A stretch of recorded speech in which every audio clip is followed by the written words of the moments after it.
to know what is it that this new future of work is all about. What is that going to be? What does it look like? And therefore, how does it impact organization systems and operations? On कर sir On है. Yeah, thanks, Dhruv. So before I get into what it entails for us in the future, it is really the biggest opportunity and the biggest challenge as well for the entire HR community as well as for all of us to address. And let me just set a little bit of context here, why skilling, reskilling, and I'll take you all of you back. So we are today almost and moving towards 5 trillion economy. Uh, the first trillion came in 60 years. The next trillion came in 7 years. And the third trillion came flat in 5 years. And now we are glaring that we will be 5 trillion economy by 2025 and maybe 10 trillion economy. Anybody guess? It can be 2030, 35. So we have, there is no other nation than us who needs to work on reskilling and upskilling if we need to catch up this bus. Secondly, our demographics. So we are a country with an age of 28 years, and almost 65-70% of these are workforce people. And with the overall life expectancy increasing, birth rate decreasing, we have a window of 25-30 years, okay, before we as a country start aging. Right? So and we need to do this entire thing within these 25-30 years. As per one of the report that I was reading, in next 10 years, we'll have to create 90 million jobs, right, for agriculture folks, which have to be better skill jobs. Otherwise, these 90 million people will end up becoming laborers. Right. So having said that, how the things have moved, technology has been the biggest, change making agent here. Automation. Who 5 years, 7, 10 years back had thought that a driver had to be fully, hands-on on technology, having app, knows how to manage these, and courier guy today, all those couriers who are coming at our doorsteps, they need to have full understanding of how the whole technology works. And it's happening across industries. So whether it is fintech, edtech, media, of course, technology businesses. So no one business is spared who can say that yes, I can do without technology. You may be a pure accountant, but you need to have fair amount of understanding on Tally and then how the cloud on Tally works and then multiple things. Last few years, all of us, I'm sure, because community here, so we know the half life of a skill, right? Half life of skill till 2000 used to be 30 years. Just to bring everybody on board, half life of a skill is a skill set. It becomes redundant or obsolete. It used to take 30 years. Last 20 years, it is 6 years. That means non-tech skill set becomes obsolete within 6 years.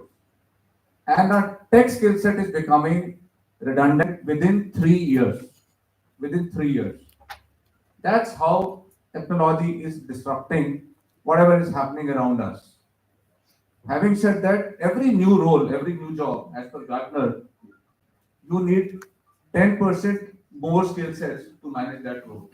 It's happening every year.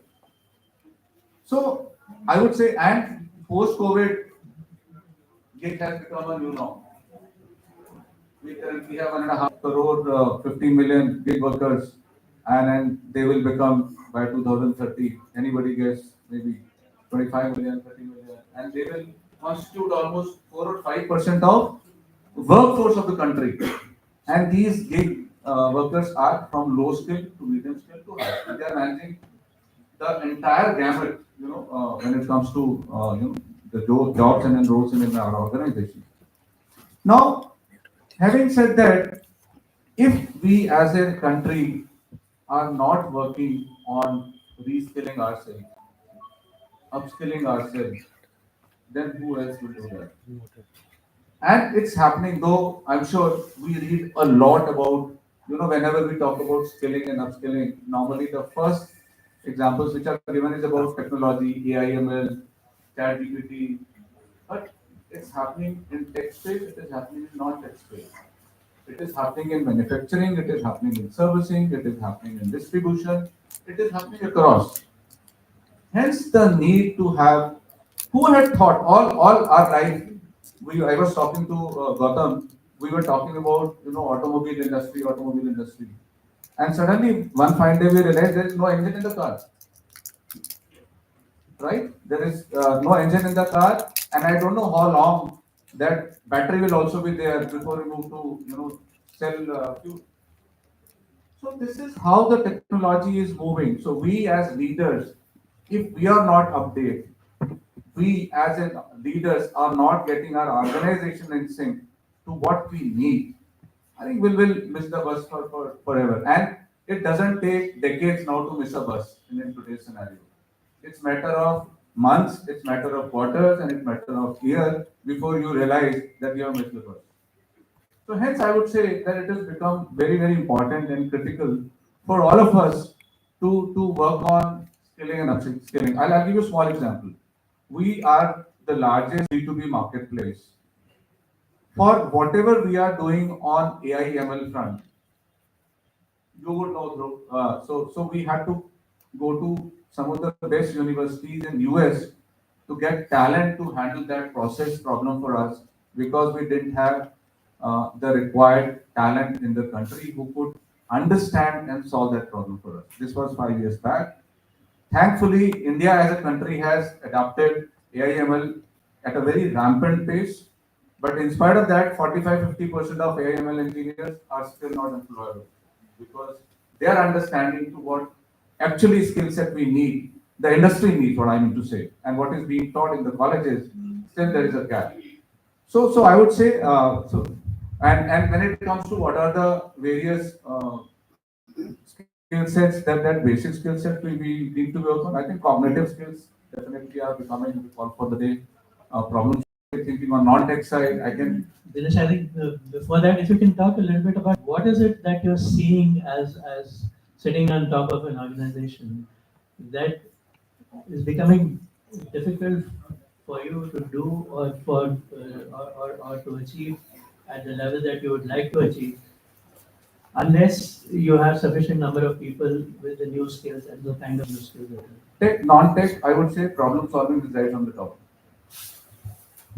So we have very few people. We have best of the academicians, best talent from IITs and IIMs, but few problem solvers, in the organization. And that's not about India Mart. That's across organizations. When I go and meet various vendors, various partners, I see the problem solving as a skill set and creative thinking. These are the two things. And then if you have these two, tech, non-tech, all can be solved. So I would say these are the two things which are much needed for any and every organization. What is it that the organization is missing because of this? What would you achieve differently if the skill set was there? I think if I had this skill set, I would have. So since we are in tech space, which is changing day in day out, if I had this skill set, I would have multiple pilots, multiple experiments, multiple solutioning happening, because there is multiple people who are looking at same thing in a different with a different approach. I think we need to solve a problem. Since I am solving a problem in my world differently than how Microsoft is solving, how Google is solving, how Facebook is solving. So within the organization, I need people who can look at the same problem differently and have 3 or 4 solutions. And the advantage that we have is these are the solutions which can be experimented live. I don't have to go to rural markets, and by the time there are people I would have people working on multiple solutions, and by end of the month, I should have the best solution which will work for my segment, my audience. So I definitely think that solving a customer problem with having problem solvers and analytic thinkers could have been achieved much faster, much better, and much economically, right? Then if I don't have this time. Thank you. Purva, can you take up on what he said about the skills and tell us a little bit more about what are the skills that we are likely to need, new skills that we're likely to need, upskilling that we would need? So I absolutely, I'm going to share thought process there. I'm going to share some stats as well. I don't know how you will see it, but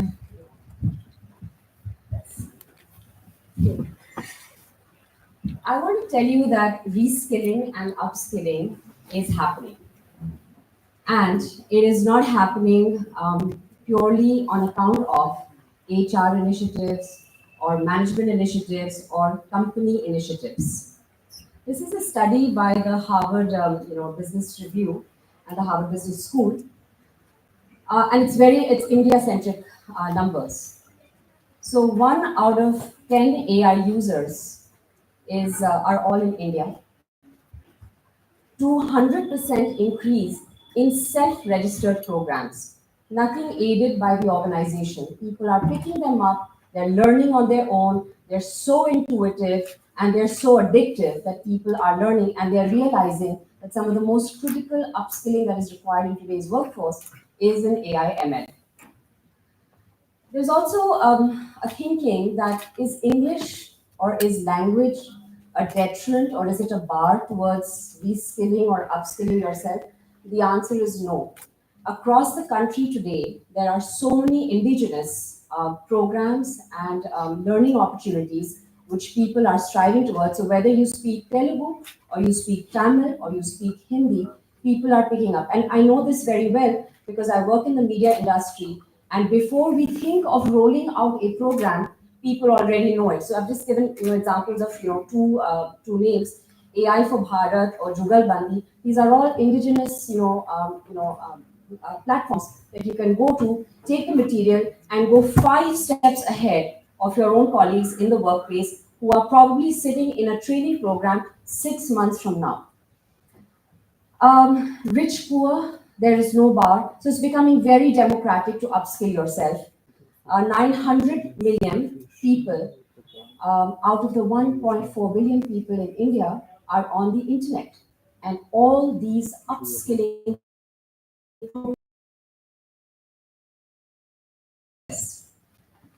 180 million users of ChatGPT across the world. India is the second. And the last one, workforce under 30. I think you alluded to the large number of people who are 28. That's the average work of males under the age of 30 would have started reskilling themselves in AI/ML. So whether we like it or we feel, I think many times organizations are far behind on the reskilling and upskilling, and it's a generational push. People are doing it because they want to do it. So what should managers and HR do? Okay, I think the best way to reskill and retool is to think beyond programs. And I've provided that perspective in my I've spoken about earlier. Hire those with better language skills, and you'll be surprised. You think that hiring nerdy, geeky people is the way to go skills or coding skills. It's actually not necessary. AI ML works on language prompts. So the better you prompt it, and I have designers, for example, in my company, who when they generate a picture, the better the language skill. Whether in Hindi or English, that's not the issue. The better the language skill, the better they prompt this technology. So you do not need to have people who are necessarily very high tech to be using tech today. The second is know your high performers. Whenever as a company you are going to organize those training programs, and I hope we organize them very fast, is that you should retool your high performers first. And there is a statistic behind it. High performers actually ask better questions. I think you mentioned it, Dinesh, that they're problem solvers. High performers, mostly by nature, are better problem solvers. And one of the competencies of a problem solver is they ask better questions. So when you ask better questions, you will get much more out of technology. And many of these reskilling, retooling tools are available to you through technology. They also get better AI advice and they know how to use AI advice better. So a lay person who is not, who's perhaps a mid-level performer in your organization will not be able to take out so much, from it. Third is, I would encourage organizations as they're thinking about reskilling and retooling, especially in the fast moving tech space, clean up your process, make it simple, add data, mine data so cleanly because the technology of tomorrow is going to ride on your data. The better your customer data, the better your insights data, the better your internal data, the better you are going to get out of technology. And very simple and lower people in your organization are going to be able to use the processes better in the future. I would also say build a supporting system. Reskilling and retooling doesn't happen in isolation. And if you want to get the best out of your workforce, these are four things that you must do. Avoid a job cut mindset. So unless I have this new skill, I will be out of a job. No, you will not be out of a job because reskilling and retooling is really simple. It's a lot driven out of initiative. So managements which are probably scaring people, acha AI aa gaya, now tomorrow my job is going to be gone, are going to miss the bus. Encourage friendships. I don't mean friendships with just human beings inside your company. I mean encourage friendship with ChatGPT. The more you make ChatGPT and similar systems, almost like a human being. I don't because I use it. It's like, and then you hear, I think you fall in the same age bracket. If you use ChatGPT like a friend organizations, and I know that we've done very well, is to have, and I think you also mentioned it, have different teams in your company. Some will succeed, some will learn from this, and that's a really important part of reskilling. And incentivize AI adoption tremendously in your organizations. Any field, whether it's an HR person, it's a customer segment person, it's a marketing person, incentivize AI adoption in every single field of your organization, and you will see how quickly, especially the workforce under 30, will upskill on its own. There is also something which you should be aware that, what is something that AI cannot do? And those are the, some of them have been mentioned by Dinesh also. Those are the skills that HR or management initiatives must focus on. Education divide today will start to get blurred with AI. So you can afford to hire people who are less educated because AI will pick up many of the skills for you. But very important to build in your organization, apart from problem solving, which you mentioned, decision making, judgment, and relationships at work. These are three things which AI or any technology in the future will not be able to do for you. So these are three skills which must be reskilled and retooled continuously if you want to, make many of the things work tomorrow. There is also on an aside, if you want any reskilling or retooling project to be successful in your company, you first must have resources for it. So I'm just sharing what I've learned. How do you ask for those resources from your management? And perhaps this cartoon sort of says it all. I'm not sure that you can see that cartoon, but there's a boat, they're all enjoying themselves, and all you have to do is it's an AI project, and you will get all the resources that you need. So that's my input into the reskilling and retooling. Thank you for the very extensive presentation. The thing about upskilling and reskilling in this current context is that it's very urgent. That there is the World Economic Forum study of future of jobs in 2023, which says that 60% and 50% of those will have to do it by 2027. That there is a McKinsey study which says that by 2030, globally about 375 million people are going to become, are going to have to change their occupation. And to be able to, all these things need to be done quickly, urgently, and The word used is displaced. Yeah, so they will be displaced. not out of the job, they'll be displaced. No, no, they need to change their occupation. So it's a, 15% working population. so Anurag, I wanted to ask you to take up this. How do we go about doing this reskilling and upskilling and do it at the scale, at the speed that we need to do? Yeah, it was very interesting. Really, I mean, as a consultant, really, I get a chance of sitting with a business head, the CEO on one side, and somebody who's been a consultant, CHRO on the other side. So enjoying myself, and I hope somebody's taking enough pictures. So, so before I answer your question, Dhruv, Purva, just fantastic perspectives. And one could see, somebody like you who's driven it. Yourself, gone through your personal experiences. I just wanted to add one more learning to many that you shared. And we've seen these waves of digital, initiatives. Automation, different technologies, and the need for upskilling, reskilling at scale. AI is very significant today. AI almost has, I joke with my clients, it's that topic on AI has changed the topic on Delhi pollution. As a consultant, you'll go and meet a client. The first, you'd say, I'm from Gurgaon. The first conversation would be, how's the pollution in Gurgaon? Now it's AI. What's your view on AI? It's dramatically changed, a generic conversation. So the one perspective, one learning I wanted to add is, I always tell my clients that, you run large organizations, thousands of people.